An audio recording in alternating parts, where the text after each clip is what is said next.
আমার প্রিয় ছাত্রছাত্রীরা, আশা করি তোমরা সবাই ভালো আছো। আজকে তোমাদের সঙ্গে যে বিষয়টি নিয়ে আলোচনা করব সেটি হলো second unit test 2024 model set 3 class 9 subject life science.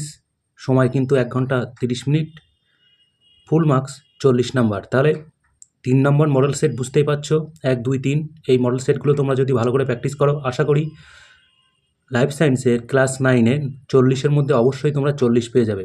তার আগে একটা কথা বলে রাখি, চ্যানেলটি ভালো লাগলে অবশ্যই মনে করে সাবস্ক্রাইব করে দিও। তাহলে দেরি না করে দেখে নাও কী কী প্রশ্ন এখানে আছে। একদম গ্রুপে প্রথমে কি আছে দেখে নাও। সঠিক উত্তরটি নির্বাচন করো। 1 গুণ 5 = 5, মানে এখানে সবকটি কিন্তু তোমাদের করতে হবে। প্রথম প্রশ্ন হচ্ছে, প্রথম রঞ্জকতন্ত্রে PSI সক্রিয় ক্লোরোফিল হলো P700, P740, P680, P670। তাহলে এর মধ্যে কোনটা হবে অবশ্যই তোমরা বুঝতে পারছো। নেক্সট প্রশ্ন হচ্ছে, মানুষের ছেদক দাঁতের সংখ্যা হলো 2টি, 4টি, 6টি এবং 8টি। তাহলে কটি হবে তোমরা বুঝতে পারছো। নেক্সট প্রশ্ন হচ্ছে, নিম্নলিখিত কোনটি উদ্ভিদের শ্বাসভঙ্গ নয়? পত্ররন্ধ্র, শ্বাসমূল, জলরন্ধ্র, লেন্টিসেল। নেক্সট প্রশ্ন দেখে নাও, হিস্টামিন ক্ষরণ করে নিউট্রোফিল, ইওসিনোফিল, বেসোফিল, আরবিসি। দেহতলের সাহায্যে শ্বাসকার্য সম্পন্ন করে অ্যামিবা, শামুক, ব্যাঙমাছি, আরশোলা। তাহলে এই 5টির মধ্যে কিন্তু 5টা প্রশ্নই তোমাদের করতে হবে এমসিকিউ। নেক্সট আসছে আমরা গ্রুপ বি। গ্রুপ বিতে কী আছে দেখে নাও। নিম্নলিখিত প্রশ্নগুলির উত্তর দাও 10টি। 1 গুণ 10 = 10। তাহলে এখানে কিন্তু এক্সট্রা প্রশ্ন দেয়া আছে। একদম প্রথমে দেখে নাও কি আছে, যে একটি বাক্যের উত্তর দাও। কি আছে না, প্রান্তীয় শোষণ কোথায় সম্পন্ন হয়। নেক্সট প্রশ্ন হচ্ছে, BMR-এর সম্পূর্ণ নাম লেখো। তারপরে প্রশ্ন হচ্ছে, ফুসফুসীয় ধমনী কোথা থেকে উৎপন্ন হয়। তাহলে একটি বাক্যে উত্তর দাও। এখানে কিন্তু 3টি প্রশ্ন দেওয়া আছে, 3টি হয়ে গেল। এরপরে আসছি আমরা শূন্যস্থান পূরণ করো। শূন্যস্থান পূরণ একদম প্রথমটা, ড্যাশ অণু PGALD থেকে 6 অণু RUBP উৎপন্ন হয়। নেক্সট শূন্যস্থান কত কি আছে, বিজ্ঞানী ডি ভিস খাদ্য পরিবহনে ড্যাশ মতবাদ দেন। নেক্সট প্রশ্ন শূন্যস্থান, যোগ এক প্রকার ড্যাশ প্রাণীর উদাহরণ। তাহলে এই 3টে শূন্যস্থান কিন্তু এখানে আছে। এরপরে প্রশ্ন হচ্ছে, ঠিক স্থানে মানে ঠিক বাক্যের পাশে টিক চিহ্ন দাও এবং ভুল বাক্যের পাশে ক্রস চিহ্ন দাও। তাহলে এখানে কি আছে দেখে নাও। আরশোলার হৃৎপিণ্ডে 10টি প্রকোষ্ঠ আছে, ঠিক না ভুল তোমরা সেটা অবশ্যই জানো। যকৃতে পিত্তরস উৎপন্ন হয়। ব্যাপন পদ্ধতিতে অর্ধবেদ্য পর্দার প্রয়োজন হয়। তাহলে এখানে কিন্তু 3টি ঠিক ভুল করতে দেওয়া আছে। এরপরে প্রশ্নে চলে যাব আমরা, বাম স্তম্ভের সঙ্গে ডান স্তম্ভ মেলাও। বাম স্তম্ভ এবং ডান স্তম্ভে কী কী আছে তোমরা একটু পরপর দেখে নাও। প্রথমে দেখে নাও কি আছে না, ক্যাফিন, শিঙি, শ্বাসনালী, জাইমেজ।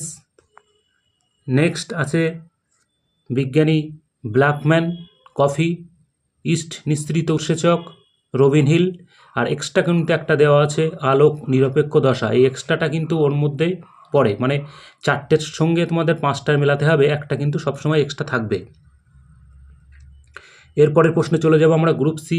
গ্রুপ সিতে কি বলছে না, সংক্ষিপ্ত উত্তর দাও যে কোনো 5টি। 2 গুণ 5 = 10। তার মানে এখানেও কিন্তু এক্সট্রা প্রশ্ন দেওয়া আছে, 5টি করতে হবে 2 নম্বরে প্রত্যেকটি করে। কি কি আছে দেখে নাও একবার। শিরা ও ধমনীর মধ্যে একটি করে গঠনগত কার্যগত পার্থক্য লেখো। তাহলে একটা গঠন এবং কার্যগত পার্থক্য কিন্তু লিখতে হবে। শোষণ বর্ণালী ও কার্য বর্ণালী কি। নেক্সট আমরা প্রশ্ন দেখবে নেব কি আছে, কেপ চক্রকে টিচিয়ে চক্র বলে কেন। নেক্সট প্রশ্ন হচ্ছে, আরএইচ ফ্যাক্টর কি, এর গুরুত্ব কি। মানে এখানে কিন্তু 1+1 হবে। আরএইচ ফ্যাক্টর 1, এর গুরুত্ব 1। কোন শ্রেণীর রক্তকে সার্বিক দাতা বলে এবং কেন। এটা আবারও বলছি, এটার বানানটা একটু কারেকশান করে নেবে, এটা রক্ত হবে। তাহলে কোন শ্রেণীর রক্তকে সার্বিক দাতা বলে এবং কেন। নেক্সট প্রশ্ন দেখে নাও, সিস্টোল ও ডায়াস্টোলিক চাপ কাকে বলে। সন্ধান প্রক্রিয়া দুটি গুরুত্ব লেখো। এই ছিল সংক্ষিপ্ত উত্তরধর্মী প্রশ্ন 7টি। এই 7টির মধ্য থেকে তোমাদের কিন্তু 5টি লিখতে হবে, প্রত্যেকটাই কিন্তু অবশ্যই ইম্পর্টেন্ট। খুব ভালো করে প্র্যাকটিস করো। Next group D. গ্রুপ ডিতে কী লিখতে বলছে দেখো, নিম্নলিখিত প্রশ্নগুলির উত্তর দাও, বিকল্প প্রশ্নগুলি লক্ষণীয়। 5 গুণ 3 = 15। 3টি লিখতে হবে 5 নাম্বার করে, প্রত্যেকটার সঙ্গে একটা কিন্তু অথবা দেওয়া আছে। তাহলে প্রত্যেক দাম নাম্বারে কিন্তু এখানে অথবা পাবে। প্রথম দাগ নম্বরে কী আছে 4.1-এ, রসের উৎস্রোত সম্পর্কিত ডিকসন ও জলির মতবাদটি লেখো। 2 নাম্বার। অতিরিক্ত স্নায়ুযন্ত্রের গুরুত্ব লেখো। 3 নাম্বার। নেক্সট প্রশ্ন, অথবাতে কি আছে, কেপ চক্র কাকে বলে। 1 নাম্বার। কেপ চক্করের বিভিন্ন প্রক্রিয়াগুলির একটি ছকের সাহায্যে লিপিবদ্ধ করো 4 নাম্বার। তাহলে ওপরেরটার নাম্বার বিভাজনটা কিন্তু 2+3, নিচের নাম্বার বিভাজনটা কিন্তু 1+4। তাহলে এই দুটোর মধ্যে থেকে যে কোনো একটি তোমাদের কিন্তু লিখতে হবে। নেক্সট তাহলে কী আছে দেখে নাও। 4.2-তে এখানেও কিন্তু একটা করে অথবা দেওয়া আছে। প্রথম দেখে নাও, মানবদেহে রক্ততঞ্চন পদ্ধতি বর্ণনা করো। ব্লাড ব্যাঙ্কে কৃত্রিম রক্ততঞ্চন পদার্থ হিসাবে সোডিয়াম নাইট্রেটকে প্রাধান্য দেওয়া হয় কেন? এখানে কিন্তু নম্বর বিভাজনটা 3+2। নেক্সট বলতে এখানে অথবার সঙ্গে যেটা আছে, আরশোলা রক্ত সংবহন পদ্ধতি বর্ণনা করো 3 নাম্বার। ইএমপি পথ কাকে বলে ও কেন 2 নাম্বার। তাহলে এখানে কিন্তু 3+2 করে কিন্তু নাম্বার বিভাজনটা করা আছে। প্রত্যেকটা প্রশ্ন আবারও বলছি, প্রত্যেকটা প্রশ্ন কিন্তু ইম্পর্টেন্ট, কোনোটাই বাদ দেওয়া চলবে না। নেক্সট প্রশ্ন দেখে নাও, মানব হৃৎপিণ্ডের লম্বচ্ছেদের পরিচ্ছন্ন চিত্র অঙ্কন করে প্রদত্ত অংশগুলি চিহ্নিত করো। এই ছবি আঁকার জন্য কিন্তু তোমরা পাবে 3 নাম্বার, এবং এখানে 4টে যে পয়েন্ট, এখানে পয়েন্ট আউট করতে বলেছে।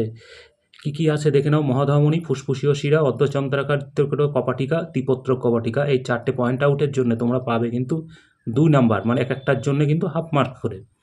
তাহলে 3+2 কিন্তু এখানে মোট 5 হলো। এবার অথবাতে কী আছে তোমরা একটু আরেকবার দেখে নাও। অথবাতে কী আছে, একটি নেফ্রনের চিত্র অঙ্কন করে প্রদত্ত অংশগুলি চিহ্নিত করো। একই রকম 3 নম্বরের কিন্তু এখানে ছবি অঙ্কন এবং 4টে পয়েন্ট, গোলোমিউরাস, বাউমান ক্যাপসুল, হেনরির লুপ, দূরবর্তী সংবর্ত নালিকা।